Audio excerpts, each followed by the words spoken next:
Hey everybody, on today's episode of Better Together, I'm talking all about dealing with the rainy seasons in your life. I mentioned a little bit about this on Live with Kelly last week, how to get your umbrella out, how to raise your vibration to help you through it. Tune in and please don't forget to hit subscribe. Hello, everybody. Welcome to Better Together. When you know better, you get better. That's what we do here every single day. It is Tuesday, August 3rd, 2021. Our quote of the day, just for the record, darling, not all positive change feels positive in the beginning. S.C. Laurie. Good, right? I love that. Mm-hmm. Oh, I think that is true in 99% of cases. Yeah. Oh my gosh, I have so much to say about that actually. But before we do, happy Tuesday, Heal Squad. Coming to you from Split Coast. Kelsey is in our West Coast studio. Sorry, I had to think about that for a second. And Kevin and I are here on the East Coast. Just wrapped our Christmas movie. Very exciting. I have so much to tell you about that. But I want to go back to the quote of the day for a second because I love that. Just for the record, darling, not all positive change feels positive in the beginning. So it's funny. One of the things I wanted to talk about today was kind of how you get yourself out of a tough spot. You know, when you're in those kind of tough transition times, just hard times or whatever. And I kind of talked a little bit about this on Live with Kelly this week, about kind of being in a rainy season and how you get out of it. And so one of the things was just knowing that there are times when things are happening that don't feel good in the moment, but they're happening for your highest good. So you have to know that whatever's kind of coming is coming for a reason. And then just giving into that and surrendering and knowing, all right, I don't know everything. I don't know what the big game plan is. For example, for me with my mom, there was a moment where I was like, am I throwing my life away here? Like, you know, other people, you know, have sick moms and they keep working and, you know, they do what they can and they fly home for a weekend or whatever. You know, I'm really in the trenches here. Am I throwing my life away? Which, you know, it's just like a thought that goes through your head. It's not like I was regretting what I was doing or I didn't want to be there. It's just, you know, your life is kind of on hold and everyone that was living around your life is still moving forward. And you're just kind of in that pause in a sense. And so that's what makes you kind of think those things. And the other thing with you, Maria, I don't want to interrupt, but the other thing with you is you were also on the one hand wanted to be with your mom, but on the other hand had to earn to keep the lights on and keep her safe. So there was that too. You were torn. Yeah, which wasn't easy in a pandemic to try to figure out how to earn and do all of that. So not a lot of that happened, but I think it's really... But even if it wasn't earning, Maria, it was, you couldn't let your career slide. So when you had opportunities that weren't necessarily paying, and thank God your mother, you had the presence of mind to say, no, Maria, go. Go. Yeah. Yeah. So I remember getting a download, and I know I talked about this before, but the download was like, no, you're exactly where you're supposed to be. So even when these bad things happen, they might be there to reset you, put you on a new path, transition you. I always say, like, if you get fired from a job, you can sit there and feel the rejection. Or you could say, maybe I wasn't supposed to be there. Maybe this is something I would never have left on my own, but God just kind of made it happen for me, or the universe, whatever you believe, so that I can be forced to go on a new path, right? I would have never stopped if I didn't get a brain tumor. And I wouldn't have found my new purpose. I wouldn't have found kind of that next thing in life for me, right? I wasn't going to do entertainment news forever. And so, yeah, I have had to go through this transition time, and it's painful at times. And, you know, you're having to kind of bet on yourself in a different way. And you're having to deal with all kinds of things, whether it's less, you know, financial reward or everything that comes with a transition. But you're like, okay, it's happening for a reason and I'm on a new path. And then if I stay committed to that path, something better is going to be on the other side. So I really love that quote because it really actually connects with where we're kind of at right now too. And kind of what I wanted to talk about today. And I know there was a quote in here somewhere. I was looking at my little notebook of things. And I know there was something in there that actually made sense with this too. And I can't remember what page it was on, but I will find it at some point. If you guys have anything to say to that, I can look while you guys give me your thoughts on it. Has there been a time, Kelsey, where you thought something was bad and then it turned out to be good for you? Oh God, yeah. Many. That's why I picked that quote. I mean, the quote really resonated with me too. And I think mine goes to, it's funny. I was thinking about this the other day when I was talking to a friend and like helping them through something. And I remember a time in college where I was like auditioning for something or doing something. And then I don't remember what I did, but I like didn't prep for it properly. And I got like my butt like just ripped open. Like he literally like went to, like my professor like went to town, like was laying into me. And I was so incredibly grateful. Like it was horrible in the moment. I was so pissed. And he was like one of my, like kind of like my mentor in college and like in a professor. And anyways, I'm so grateful for that moment because it taught me a lot. And I was saying that to someone the other day and it honestly just dawned on me. I hadn't thought of that moment in a minute.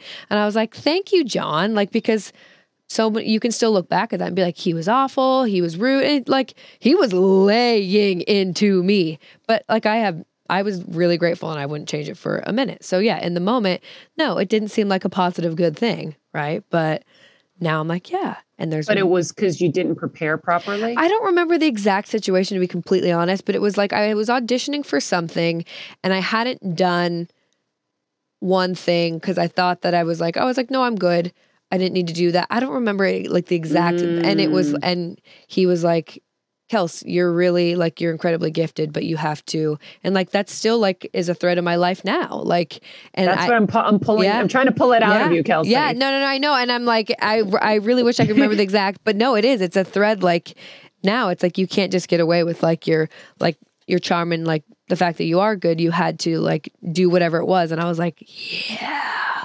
So, well, that's the thing that we always talk about is there's a pattern that continues to repeat in your life until you finally address it. Kevin, you know your patterns and I know mine, and Kelsey, you have yours. And it's whether we want to address it or not, because it's painful to have to address that thing that keeps freaking happening to us. Right. Like for you, it's because you didn't do that one thing in your mind, but that's like to the other person, that was a huge piece of the pie. Massive, that was missing. Right. You can't make the cake without the flour. Right. It's like, but I have everything else. And it's like, no, the cake can't be made without the flour, Kelsey. You know what I mean? Right. Or even like a half, like you have the flour, but you don't have enough flour. I think that's, it's like the same thing. Exactly. It's the same thing. It's and like, that's where be fine. 1 cup will be fine, but no, you need a cup and a half. It's not going to be fine without a cup and a half. But that's where details and focus are so important. That's what we keep talking about together as I'm trying to get you to that next level is like, you can't just be like, oh, it's amazing. It's going to happen. No, unfortunately, you need the 2 cups of flour, not just the one, no matter how awesome you are when you bring in the 1 cup of flour. How much energy you bring with it. Yeah. It's true. Yeah. It's true. Yeah. For me, it was funny. There was something I was going to mention that connected to this. And now I'm just thinking about cake and flour, but there was a real-time analogy I had for myself with this movie. About positive change, Maria, and how change is not always positive at first. Healthy change. Yeah, regards I lost to the movie. my train of thought. But I hate when that happens, but it happens. Well, there's a lot. I mean, I can guess a lot of different examples you probably weren't going to come up with. Okay, go ahead. Well, I mean, to change from entertainment journalism into other things. At first, it stings because the finances aren't the same. The power is not the same. The attention is not the same. So at first, it's ouch. And you just kind of want to go back to what you knew, those old patterns. But if you hang in long enough, you end up having a magical experience. And, you can take it from there, Maria, like how about your experience on the film and who you worked with and how many revelations came? Yeah. You know what's so funny? I had this whole thing that was in my head, and I guess maybe I missed cake. I don't know. So one of the things that I was going to talk about. So I just wrapped this Christmas movie. And by the way, actually, I'll show you guys in here. I have, this is in my Gabby Bernstein little journal. I had written kind of my goals and plans for 2021, right? And it looks like this, 2021 in the middle. But then over here, you can see it says acting holiday movie. No way. That's awesome. Yeah.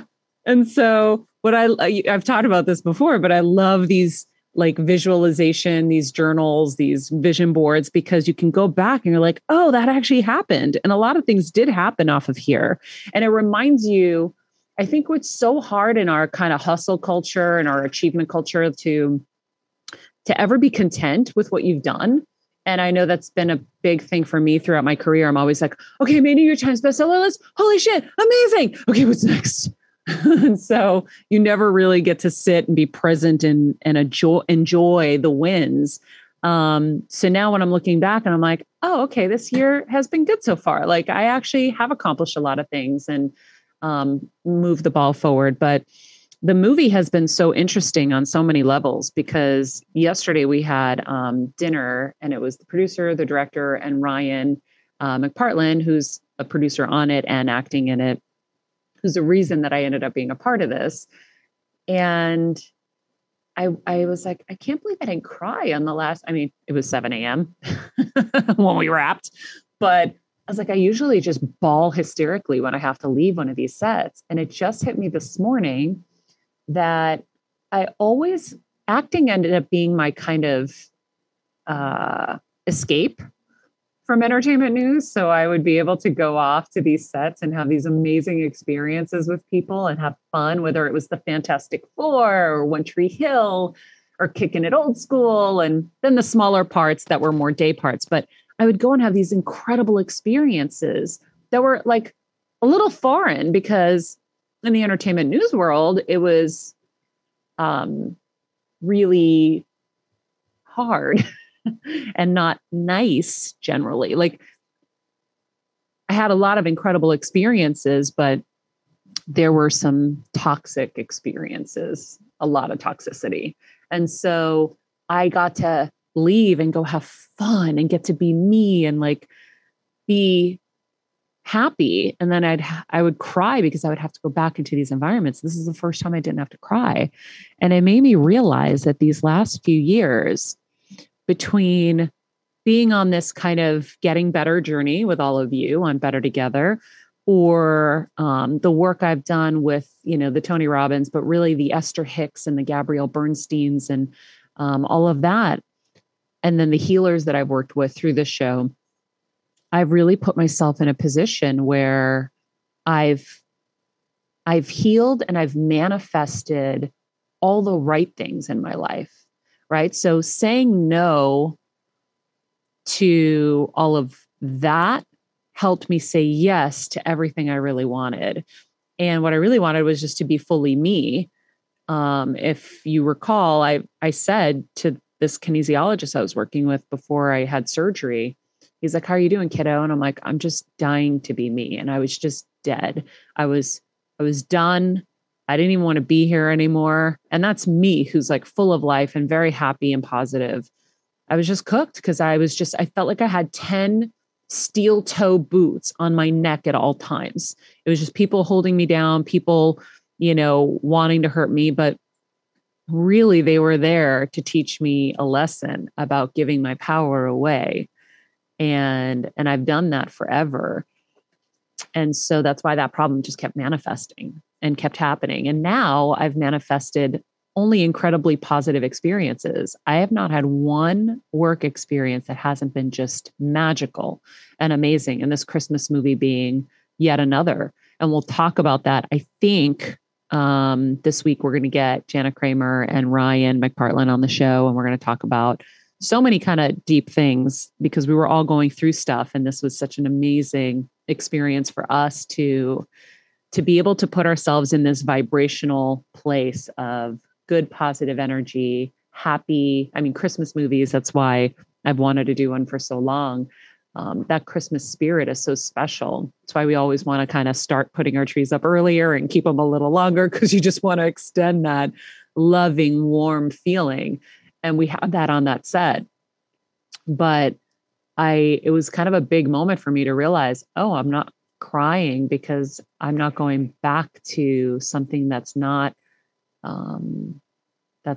allowing me to be me, and not, there's just no toxic energy. So it was really, really cool. That's wild. I want to add. Go ahead, Kev. Go ahead. No, go, Kelsey. You're probably the same question. Go ahead, Kelsey. Well, I was going to say, I'm sure there was, like, it's so cool that you noticed that and you saw that and you went the positive way. Cause I'm sure, only because I know for myself, there's always an element of guilt where I'm like, why am I not crying? I've cried on everything else.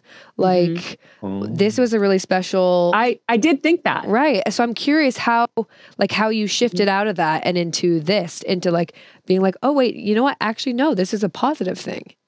Yeah, I did think that at first, because I remember walking up the stairs and saying goodbye to people and getting, changing my clothes out of my character's wardrobe. And I was like, I'm not crying. Oh, it's probably because it's just so late or so early, whatever. And I'm like, no, that's not it. So I just kind of kept following the feeling. And then it took me till later that day to realize, because as I started talking about all the other experiences, I realized I would cry because I had to go back to like the torture chamber. Right. I know that's like an extreme,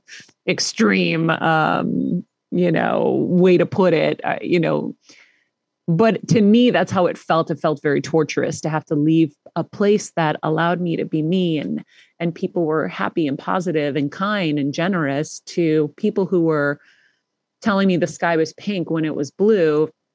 And then, really trying to extinguish my light. And so I think, as we get older, they always say that you kind of, you throw the gauntlet down and you're like, oh, Kevin's mom, Kathy, used to tell me all the time, when you turn 40, you'll see, You're not going to give a flip. Yeah. But I still did. It wasn't. Well, but it was around 40 you started. It was. She's right. That transition of going like, enough. And some people never do, which is really sad. Yeah. And I think, it's. I still think there's a breakthrough, Marie, and I hope you can verbalize it, because you gave me a big breakthrough, because you said something about a lot of us when we receive compliments, people like us, and I think the Heal Squad, we're kind of all this like mind, that when we receive these compliments, we all just cry. Or when people are really nice to us, we cry, we get emotional.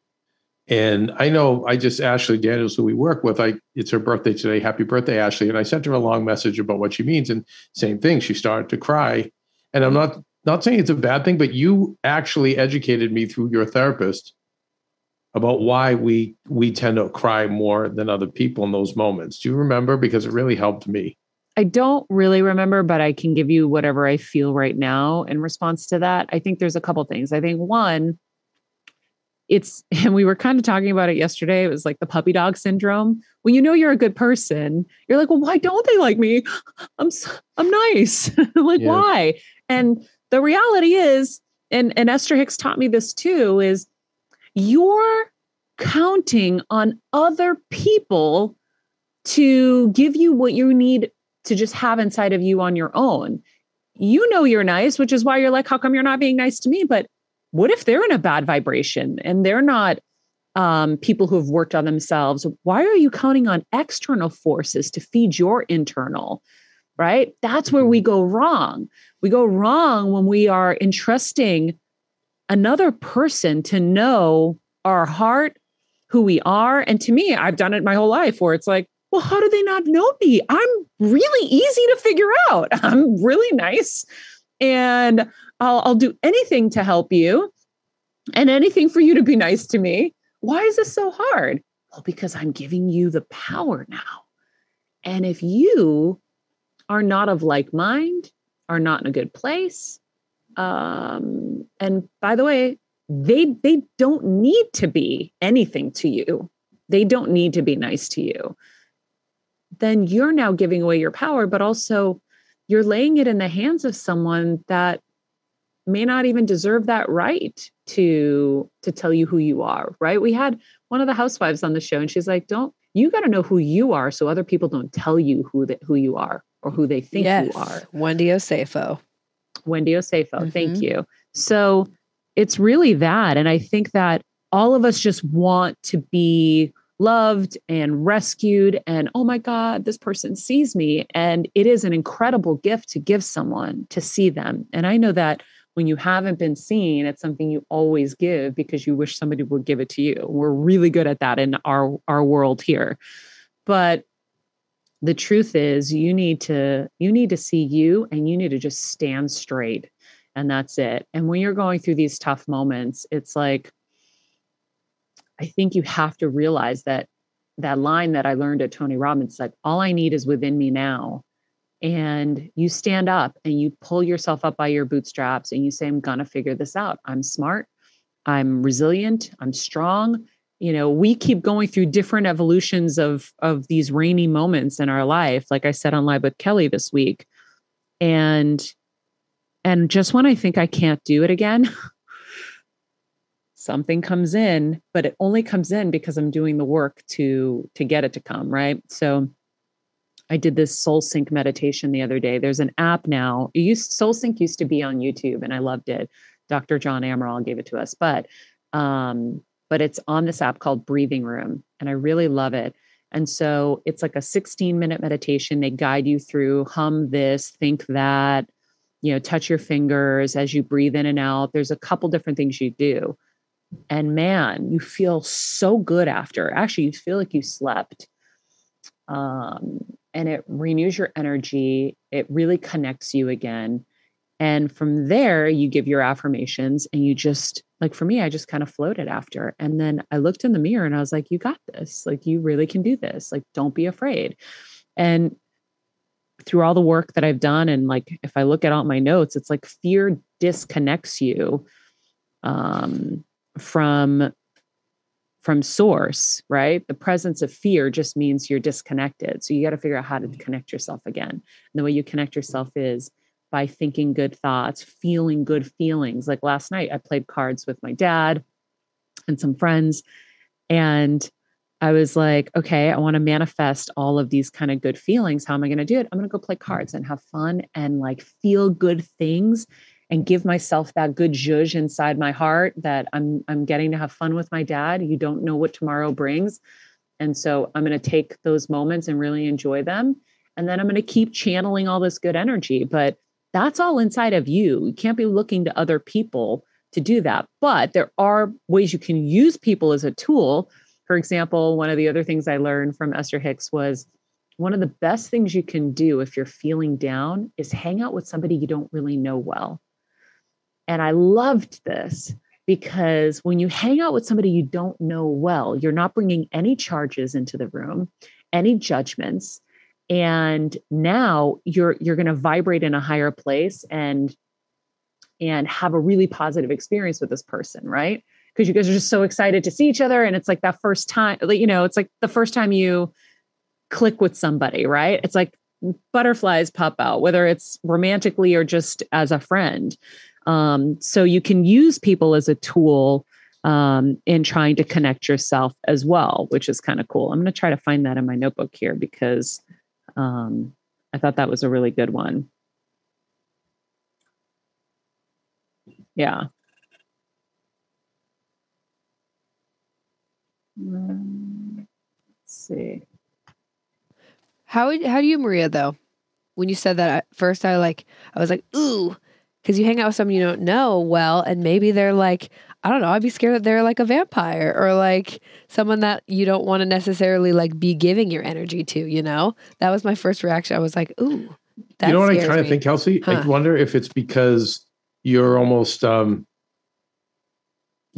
almost in a clean slate behavior. Yeah. You're not you can't like kind of bitch to them maybe. You can't be a victim to them. You can't go to all the things. Like I know with some of my old friends, we're like two old ladies. You know, my friend Joe and I get together and we just start bitching and bitching and just, you know, I got F. No, I got F too. Yeah, you got but when I'm with a stranger, right? It's like, oh, so what do you do for work? Oh, well, that's nice. Do you live in the area? Oh, what restaurants do you go to? Right? Is that kind of what it is, Maria? Because I'm not going to engage in those old patterns with a new person. Yeah, is that absolutely. Yeah. And then I found this too. So she says, don't calibrate to what others feel or think of you. It was never their job to please or support you. So good. So one of the things that I mentioned, I was kind of writing down for today is when you're going through these kind of hard times, and I'm really getting good at kind of figuring out how to shift out of these feelings, is I don't sit in the hopeless feelings because I know it's not going to do me any good. And I actually can instantly feel it deteriorating my health. And I don't mean that in a dramatic way. I mean that in a physical way. My head will start to hurt. I will have pains. I will feel it. And nothing good comes from that, right? Like the cliche is true. If you don't have your health, you don't have anything. So if you're in a really tough moment, tough jam or something, all of these things are there to serve you as tools, right? So you think, okay, just like our quote, not all positive change feels positive in the moment or in the beginning. So you have to recognize, okay, something's happening here. I don't like it, but maybe it's putting me in a direction that I need to go in that I was resistant to, right? So that's why I thought the tumor was a gift to me, because I was resistant to moving out of an arena, and now I had really no choice. But Maria, it also goes to the smaller things. Like what I find interesting is the pain, just the pain in your head. Now you're saying, wait, feel this pain, you know, and how can this be a good thing? Well, I'm going to figure out why I'm having this pain. Mm-hmm. Why am I in this situation? And we were talking about this earlier, Maria. Can you talk about, you know, you before would not have that awareness because people have headaches, migraines all the time. And what do? Like I pop Excedric migraine, or we drink caffeine or whatever it is, right? Yeah. Now you don't do that. But yeah, talk about the awareness you have now and how that's helped, because it's helped me through you. Yeah. Well, I feel like you have to examine what's happening, right? So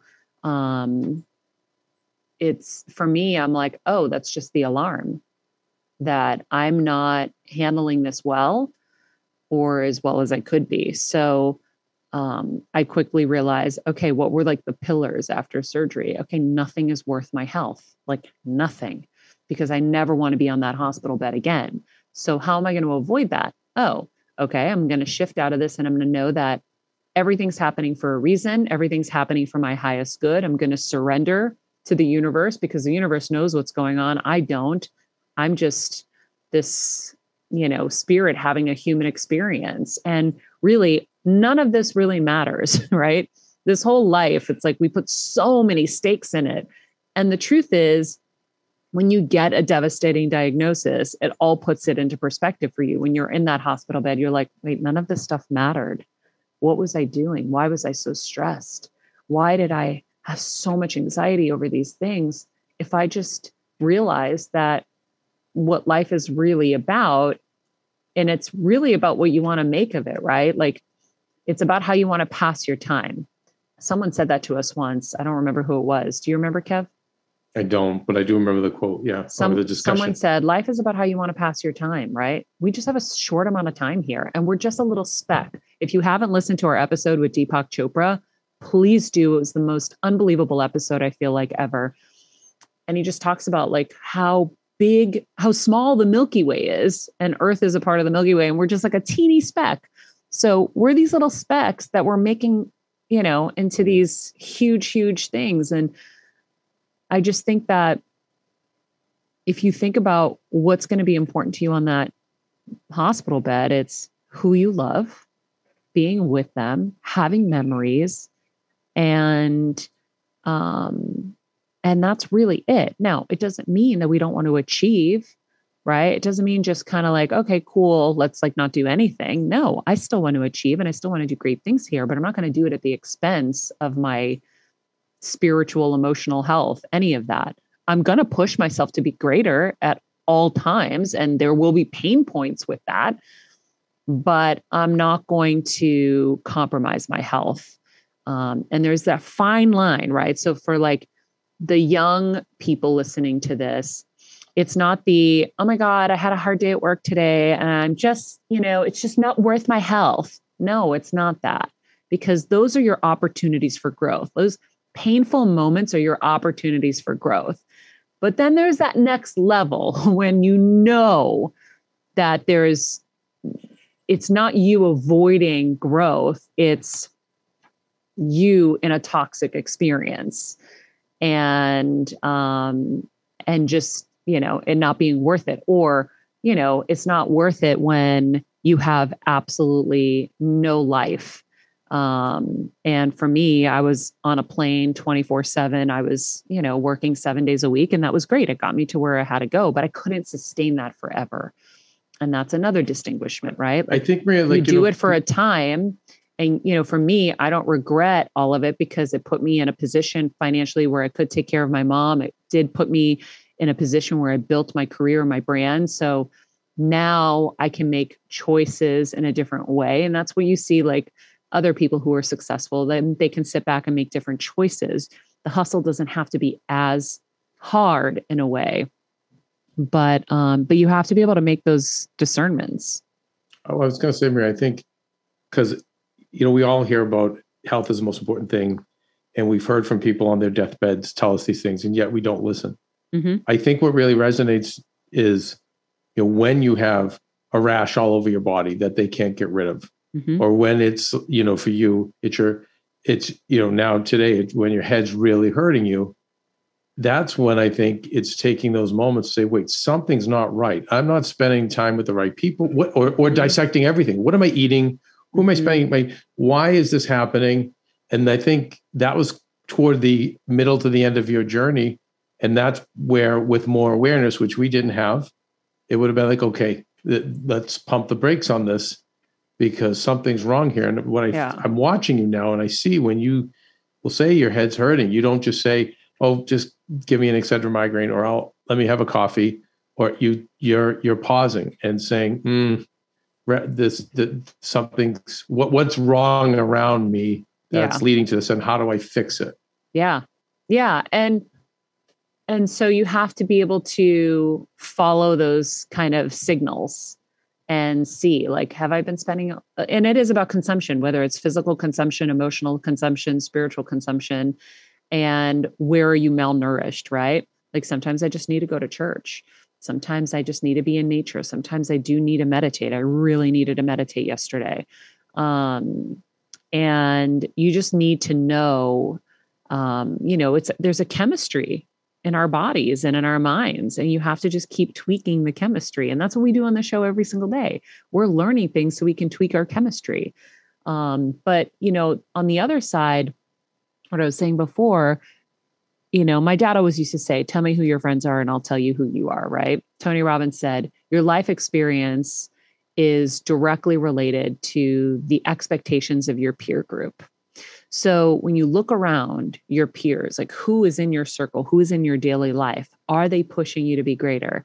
Are they lifting you? Are they supportive? Are they listening to you? Like, really look at who your circle is, because you really can't underestimate the drains and the people who are going to doubt and be like, can you do that? Because really, we can do anything. All of us are capable of anything at any time, good or bad. Remember that. But if you have people around you who are not aligned with your values, your goals, your morals, those things are all going to chip away at you and not offer you kind of like the most fruitful foundation for what you're building. And so really look at that, because you want to figure out ways to continue to be invigorated and excited and motivated, because there are going to be so many hard times in between. So you can, in your good times, hang out with people that maybe aren't in alignment with you and be like, oh, whatever. But in the bad times, they're going to really be loud. It's going to be really obvious. And so cultivating that circle is really important for these tough moments too. I think it manifests into physical health too when you don't, align yourself with those people. Mm-hmm. But again, with awareness, you start going, wait, why am I feeling like this? Yeah. So I think, as we continue to talk about kind of how to survive and thrive these hard times, this Ester Hicks book, it's funny. I bought this a long time ago on iTunes. It's called Money and the Law of Attraction, Learning to Attract Wealth, Health, and Happiness. I listen to that at every free moment in my day, all day, every day. Kevin's just hearing Ester Hicks in the background. And I do it for a lot of reasons. Sometimes it's just to continue to feed my mind with positive content of what's possible. Sometimes I actually need the tips again. But really it's like, okay, I could listen to a hip hop song and that'd be fun. But what am I gaining out of that? In fact, if you really look at it, there's so many things in these songs that could be negative that again, are those silent little assassins into your inner being. So I'm like, I just want to have as much positive, as much, forward progress as I can. So I force myself to always be listening to things like that will calibrate me. But in these tough moments, whether it's that or something from Ester Hicks, so I'm always trying to get myself back to good feeling thoughts, whether that's by some activity that's going to make me happy, like playing cards with my dad, or going in the garden and picking some blueberries, or whatever it is, playing with my dogs. And then it's Tony Robbins. So the good feeling thoughts meet massive action. So when you're in these tough moments, you can't think someone's going to rescue you. You can't think complaining is going to help you. You got to actually have those good feeling thoughts, be in a good vibration. Because like I said earlier, your health deteriorating is not going to help you either. And trust me, when you are down, all everybody is going to bring you is a box of cookies or maybe send you some flowers. They're not going to do what you think maybe in that moment they would do for you. And then meet it with massive action. Okay, what am I going to do? How am I going to get out of this? And if you don't have a good collaborator, find somebody who's super positive that can help you collaborate. Say, listen, I'm in a tough moment. I need somebody to help me brainstorm how to get out of this situation. And you'll be surprised with the ideas other people will have for you. And so I think, it can't be underestimated how being in a good vibration will continue to attract more of that. But you have to do the work too. And at first it won't be, and at first it might not be feel good, Maria, right? Yeah. It might not be positive. Feel positive at first. Yeah. Well, it's not always going to be perfect, right? That's life. So we're going to have the down moments and you got to prepare for it. And that's why, when I was on live with Kelly this week, I said to everybody, if I didn't have Better Together, I don't think I would have survived the rainy season, because I'm just constantly acquiring tools and tips and staying in a good vibration so that I can continue to get better and better, or stay strong through the rainy season, whatever it is, staying strong, keeping your head above water while you're figuring out where we're going next. Kelsey, is any of this making sense to you? All of it's making sense to me. Yeah. I mean, I think that the people you surround yourself with are everything. I think that whether you know it or not, they can drain you or they can be adding to you. And I think that I really, especially in these last couple of months, if not this last year, and I think a lot of people kind of are going through this in the last year. It's I am so aware. I was saying this to Kevin the other day. I'm like, if there's even people, I've always been kind of a floater in my life. So I have a lot of acquaintances. I'm friends with everyone and I would give my time to everyone. So I have people who still will message me and they want to come over or they want me to do this. And I used to be the person who was like, yeah. And now I'm like, no, actually, no, I don't. A, you're not adding value to my life. B, I don't even have time for myself and I need to give, so it's and I just am really recently starting to realize how much, even when I wasn't aware, these people will not all of them, but we're either taking away or adding. So that's. And Maria, just so you know, she tried to pull me in, so I would have to go meet Tom from Nordstrom, her former friend from worked at Nordstrom, Tom. This is our RGF joke. Kev likes and I'm to like, say I don't Tom want to from meet Nordstrom. Tom from Nordstrom. You shouldn't be with Tom. Dying. He doesn't call you when you're in trouble or help you when you Pick me up from the hospital. Yeah. So it's really resonating with me. Great to fold clothes with. And talk about last night's episode of Housewives. For sure. Fantastic. Ted Lasso, please. Please. So funny. Yes. Meanwhile, I had the most amazing experience at Live with Kelly as always this week or last week. So fun.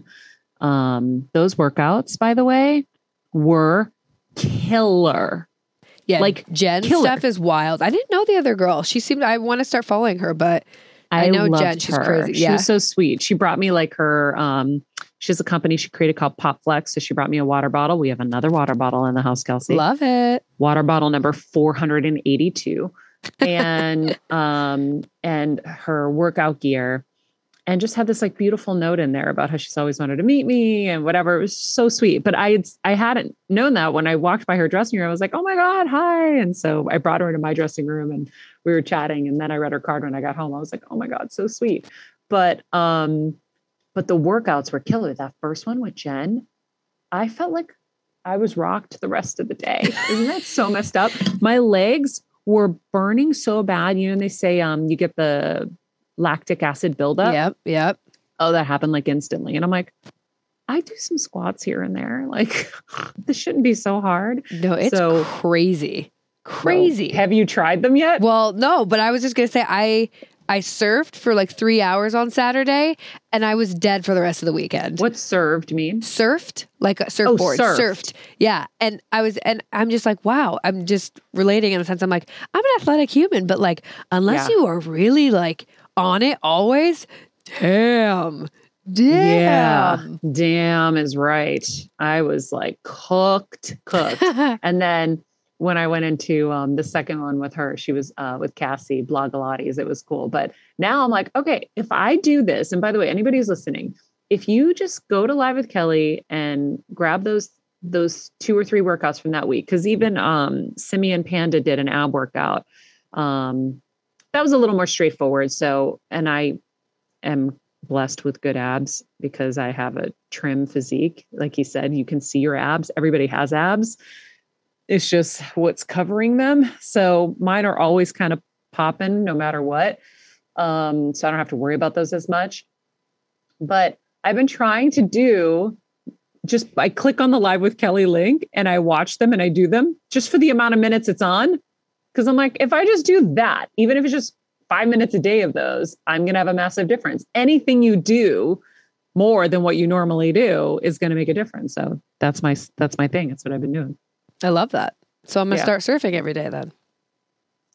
You could surf every day. It was the best thing in the world. But no, I really want to try these. I know, like I said, I've known Jen. This is a lot easier to access. You can just put it on your phone in your bedroom and get out of bed and do it. Did you need weights or anything? Or was it all body weight? All body weight. So cool. We'll have to look at it. Yeah. My body weight was enough. I love that. You can have Kevin do it with you? No, he doesn't do that stuff. No. But he's been going on walks with me here in Connecticut. Kevin, wow. They're hard. Yeah. Oof. We did 11,000 steps the other day. Damn. Yeah, but we were busy talking about work, so I made it a twofer. I love that. We had to catch up on stuff. We love a twofer. And so we did the twofers, but it's funny. I don't know. Do you remember it being like cooler in Connecticut last year in August? I don't really. No. I remember that it wasn't crazy humid. Like when we were there in June, May and June was wild humid this last year. And I was like, I don't remember this from July. last We year. were here in July. No, I mean from this like recent. In May and June, we were still there. Kevin and I were still there. And I was like, oh, yeah. And I was like, I don't remember being this humid when we were here last summer. So no, I don't remember being that hot. Yeah, it's like I'm in a sweatsuit. Look at it. Yeah. I'm like, it's probably 74 degrees here. And I'm like, wait, what? It's hot here. Yeah, it's really nice, actually. It's like beautiful weather. I'm getting like so confused over what I love more, Connecticut or LA. You can love both. I get to LA and I'm like, I love it here. I miss know. my babies so much. Oh my Lord. Yeah, so Live with Kelly was awesome. And then the movie was awesome. So I feel like mission completed back here. we'll get we have our Better Together. What are we calling it? Camp? Retreat? I like camp. Queen treat. Our Queen treat. There we go. Queen treat. For all of you guys listening, we're having our Better Together Queen treat this Saturday with our entire team, from sales to a new marketing ad with Leah, and then of course Pooja and Kelsey. And we're going to really kind of envision and dream up our plans for the next 6 to 12 months and beyond. So we're really excited about that. So everyone's coming into town this weekend. And yeah, we're giddy to kind of take this next level. That's right. That's right. Wait, does this like anybody? Does this mean that Kev's getting us from the airport now? What? Because I see Kevin. Probably. Yeah, no, I will. Yeah. What? Is this on Friday? Yeah. Oh no, yes. we're meeting Joe Berlinger Friday, honey. So then, what about me? No, My I'm dad. not. Great. Costas I'm will gonna be call getting Costa. it from the Nice. Yeah. Oh, that's this Friday. Shit, I didn't even think of that. All will be well. So we'll have All will be to well. ride in and then ride back. I didn't think of that. Oh well. Well, we'll figure that out off the air. We will figure it out, Maria. In the meantime, we are back with new shows these next 2 weeks. We're really excited. So everything that I did during the toughest moments with my mom, healing wise, I have all of them on the show these next 2 weeks. I'm really, really excited about them. So I think you guys will benefit a lot from that. Wait, what did I just see? Kathy Griffin just announced she has lung cancer. Yeah. Oh, Jesus, yeah, that was trending today on that. Twitter. So sad. Oh my God. gosh. I know. Oh, I know. wow. So, that's horrible. Thought we could send some Heal Squad love her way. I just got such chills. I know. Okay, so that was shocking. Sorry about that. Let's see. Okay, guys, before we go, if you haven't subscribed to YouTube, please do. And please get your friends. When you're at a dinner, send us a picture of you and your friends and everybody's phones that you hijacked and hit subscribe on it. I love that. And then rate, comment, of course, subscribe to Apple Podcasts. Leave us a good review if you could. That would be great. And then follow us at Better Together with Maria for highlights of the show and clips and some just good feel-good content. If you haven't joined us at Patreon, please do. We love our Heal Squad events. We get a monthly Heal event at the $10 tier. You also get bonus episodes without ads. It really deepens your experience. We have a really great little community in there. And, you know, these experts that come on, you're getting, you know, at least $1,000 session plus if you were to do it on your own, if you were able to even get access to them. So we really love being able to bring that to you. So please join us there. And I know Pooja and Kelsey are starting to figure out our next newsletter. So if you haven't subscribed to that, go to bettertogetherwithmaria@gmail.com, or you can just go to mariamenounos.com and click subscribe. Follow us at Maria Menounos, at Better Together with Maria, at Kelsmeyer too. And remember, be nice, people, make good choices, and be present.